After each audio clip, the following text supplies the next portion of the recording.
Greetings to you all. Today in this session we are going to see global system for mobile communications.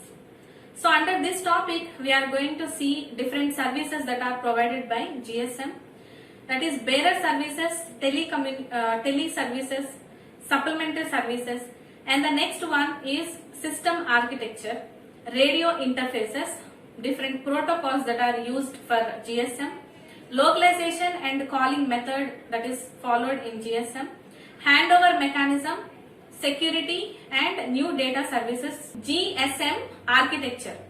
So a GSM system consists of three subsystems, that is radio subsystem, network and switching subsystem, operation subsystem. In the diagram you will be able to see RSS, NSS and OSS. So we have different modules that are in the GSM architecture. So we will see them one by one. So first one you can observe is MS, mobile station. So mobile station can be mobile equipment plus the SIM card, subscriber identity module. If this SIM card is inserted in any mobile equipment, then it is called a mobile station altogether. Next one is, you will be able to see a base subsystem, which includes the mobile station and the base transceiver station. We have already seen it, right? So base transceiver station means, transceiver means it has the capability of transmitting data and also receiving data. Next one is radio station subsystem. It has base transceiver station and base transceiver controller. Next one is network switching center. So NSS also includes mobile switching center, that is MSC. Next one is home location register HLR and visitors location register VLR. Just try to know the terminology that is used in the architecture. Anyway, we are going to see each module in depth. Okay. Next one is operations and maintenance support system, that is OSS. It has authentication center, that is AUC, and the next one is equipment identity register. So once the process is done, if the call is set up by authenticating all your subscription details whenever you are making a call on your mobile phone, right?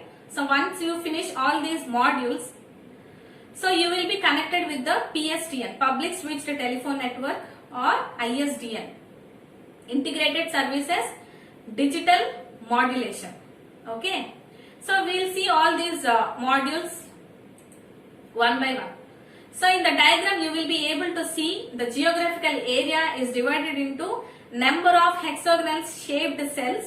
In each cell we have a tower, and also each tower is covering some mobile stations in its geographical area. Okay. So all these mobile stations are connected to base transceiver system. Base transceiver systems are connected to base station center. Base station centers are connected with mobile switching centers, and mobile switching centers maintain different registers, and they are visitors location registers, home location registers, authentication center and equipment identity register. Later all these MSCs will make these mobile stations to connect with the PSTN, ISDN or PDN, right? So we'll see them one by one. First we'll see RSS, radio subsystem. This radio subsystem comprises all radio specific entities, that is the mobile station and the base station subsystem. So the figure shows the connection between the radio subsystem and the network subsystem via an interface called A interface, and it is AIR, and the connection to the OSS, that is operation and maintenance subsystem, via the O interface. Next one, mobile station. The mobile station is made up of two entities as discussed earlier. It comprises mobile equipment, that is ME, and subscriber identity module, that is SIM card, that should be inserted in your mobile equipment. So mobile equipment, it is portable, it is vehicle mounted, and it is a handheld device. So it has a uniquely identified number which is called IMEI, International Mobile Equipment Identity. So this number is given to each mobile equipment, and it is unique to the every device across the globe. Okay, so it does voice and data transmission. It monitors power and signal quality of the surroundings cells for an optimum handover, and the power level that it uses is 0.8 watts to 20 watts, and it supports 160 character long SMS. Next one, subscriber identity module, that is SIM. So SIM card contains the international mobile subscriber's identity, that is IMSI number. It allows the user to send and receive calls and receive other subscribed services. Okay, it is protected by a password or PIN, personal identity number, and it can be moved from phone to phone. It contains the key information to activate any phone. Next one is base station subsystem. So a GSM network comprises many base station subsystems. Each will be controlled by the base station controller, that is BSC. So the base station controller performs all functions that are necessary to maintain radio connections to a mobile station, coding, decoding of voice, and rate adaptation to a wireless network part. Besides a mobile station control, the BSS contains several BTSs, that is base transceiver systems. So base station subsystem is composed of two parts that communicate across the standard ABS interface, allowing the operation between the components made by different suppliers, that is base transceiver station and base station controller. Right? Next one is base transceiver station, BTS. So it will encode, it will encrypt, it will multiplex, it will modulate your data, and it feeds the radio frequency signals to the antenna. So it communicates with mobile station and BSC. It consists of transceiver units. The base transceiver system handles the radio interface to the mobile station. A BTS can form a radio cells, or it uses the sectorized antennas connected to mobile station via the interface as shown in the figure. And to the BSC, the interface is ABS. Okay. So the interface contains all the mechanisms necessary for wireless transmission. So they are time division multiple access, frequency division multiple access, etc. So the BTS is the radio equipment which has the transceivers and the antennas. So it needs to service each cell in the network. So a group of mobile transceiver systems are controlled by whom? BSC, that is base system controller. So base system or base station controller manages radio resources for BTS. It assigns frequency and time slots for all the mobile stations in its area. It handles the call setup, handovers for, it also looks after the handover for each mobile station. It communicates with the mobile switching center and the mobile transceiver station. The BSC provides all the control functions and the physical links between the BSC and BTS. It is a highly capacity switch that provides functions such as handover, cell configuration data, and control of radio frequency power levels in BTS. So a number of BSCs are served by the mobile switching centers. Next one is network switching subsystem, that is NSS. So the NSS is responsible for performing call processing and subscriber related functions. The switching system includes the following functional units. They are mobile switching center, home location register, visitors location register, authentication center, and equipment identity register. Mobile switching center. So the heart of the network. So mobile switching center is a heart of the network. It manages communication between GSM and other networks. So the mobile switching center performs the telephony switching functions of the system. It controls calls to and from other telephone and data systems. So billing information is collected. So it also manages the mobility by the processes like registration, location updating, inter BSS and inter MSC call handoff. Next one is home location register, HLR. So it stores the information about each subscriber, including a subscriber's service profile, location information and activity status that belongs to its mobile switching center in permanent and temporary fashion. So as soon as mobile subscriber leaves its current local area, the information in the HLR is updated. So database contains IMSI, International Mobile Subscribers Identity, and MSISDN, that is Mobile Station International Subscribers Directory Number, prepaid or postpaid roaming restrictions and supplementary services. Next one is Visitors Location Register. So it is a temporary database where all the updates are done whenever new mobile station enters its area by Home Location Register database. It assigns a TMSI, that is temporary mobile subscribers identity, to each mobile station entering the Visitors Location Register area, which keeps on changing. Right? So it controls those mobile roaming in its area. So database will contain the IMSI, International Mobile Subscriber Identity, Mobile Station International Subscriber Directory Number, Location Area, Authentication Key. All these details are maintained in the VLR.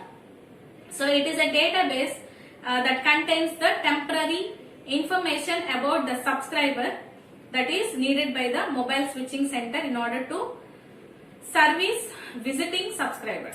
So whenever they move to a new network, then all his location details and all the subscription details are stored in the VLR and they are provided to the mobile switching center in order to make sure that you get the signal even when you are traveling from one place to the other place. Okay.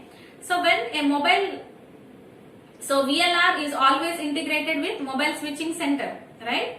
So when a mobile station roams into a new mobile switching area, the visitor's location register connected to that mobile switching center will request data about the mobile station from the HLR, that is home location register.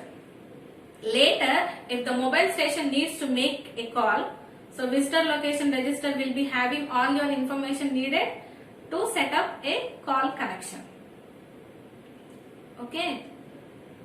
So next one, authentication center. So it is a unit called AUC. It provides the authentication and encryption parameters that verify the user's identity, and it will ensure the confidentiality of each call. So it contains the algorithms for authentication as well as the keys for encryption. So it protects all the network operators from the fraud, and it is situated in a special protected part of the HLR, that is home location register. Next one is EIR, Equipment Identity Register. It stores all the devices identifications registered for a particular network. So database that is used to track all the handsets using the IMEI, that is International Mobile Equipment Identity.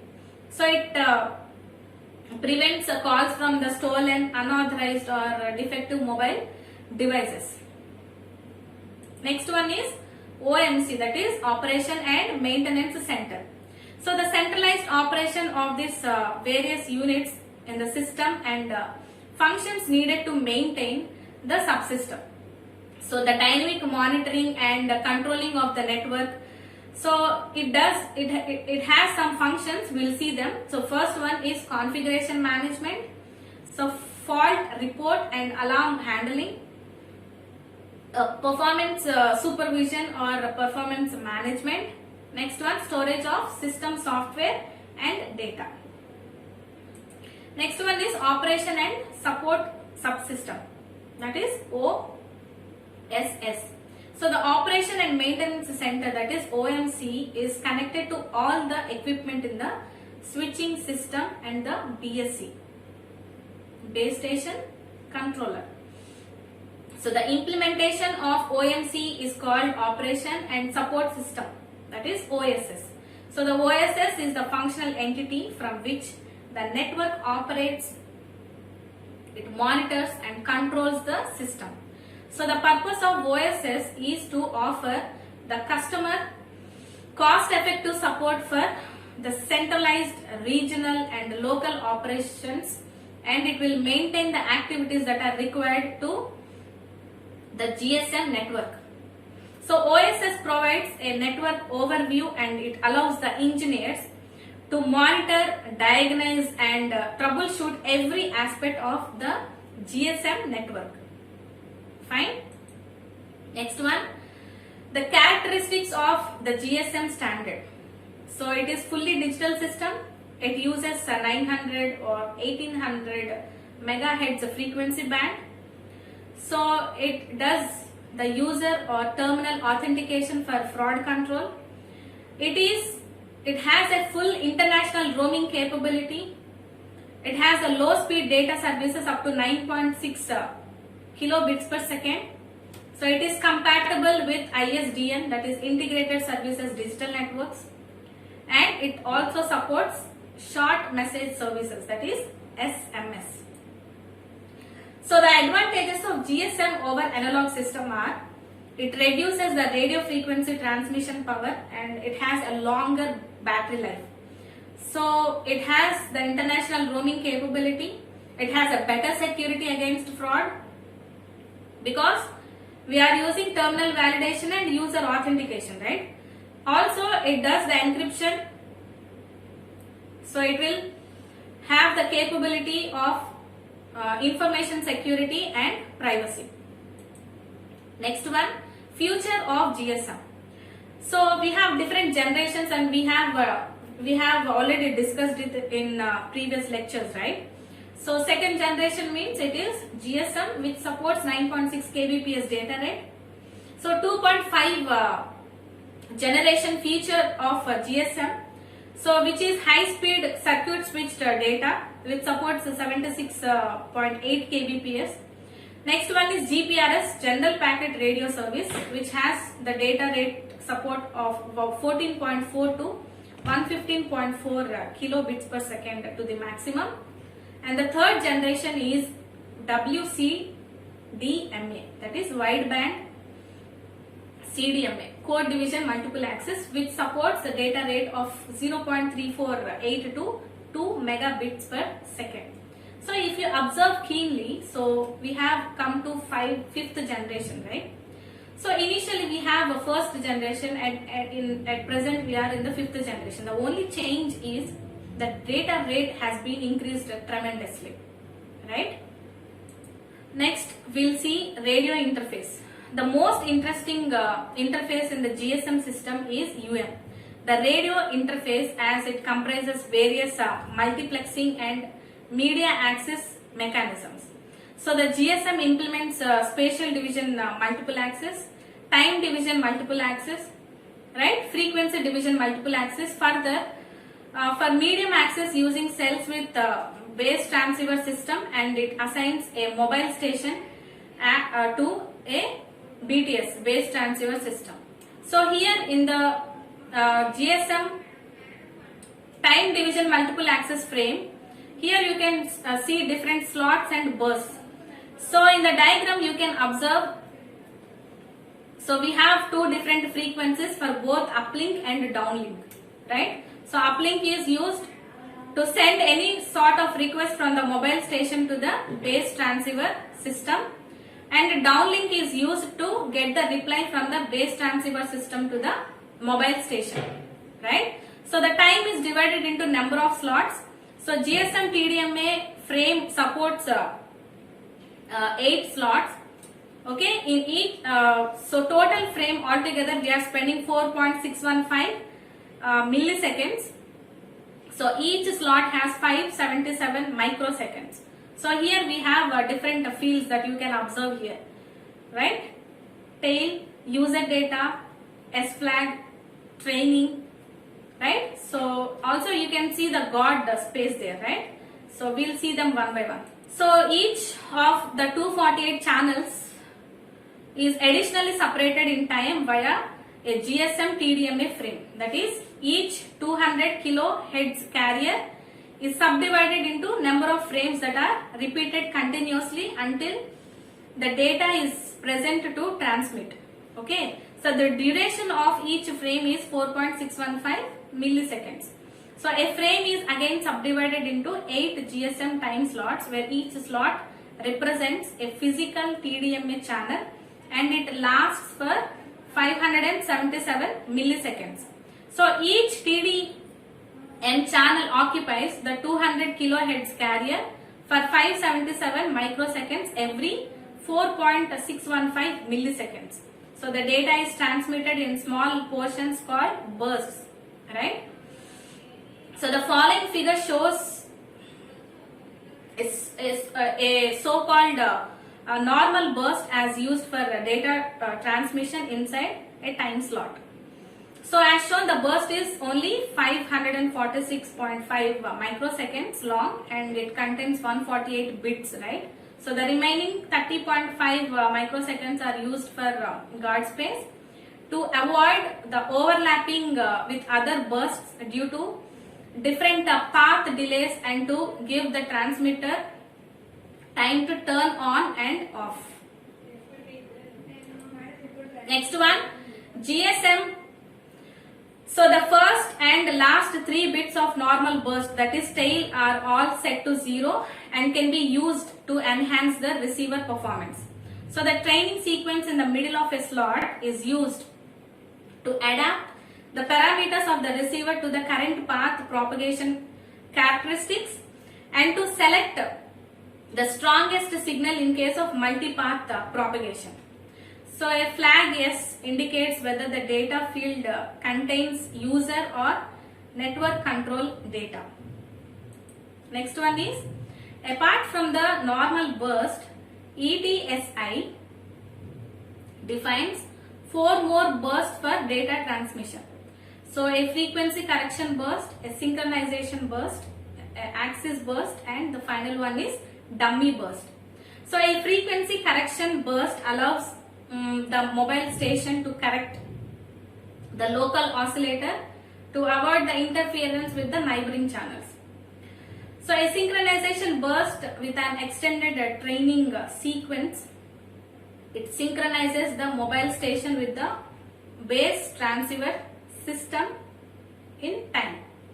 Next one, an axis burst is used for the initial connection setup between the mobile station and base transceiver system, and finally a dummy burst is used if no data is available for a slot. Next one, logical channels and frame hierarchy. So in telecommunications, a channel refers either to a physical transmission media or a multiplexed medium such as a radio channel. So the channel used in this area interface is divided into 2 types. One is physical channel and the second one is logical channel. So the physical channel, let's know about physical channel. It is the medium over which the information is carried.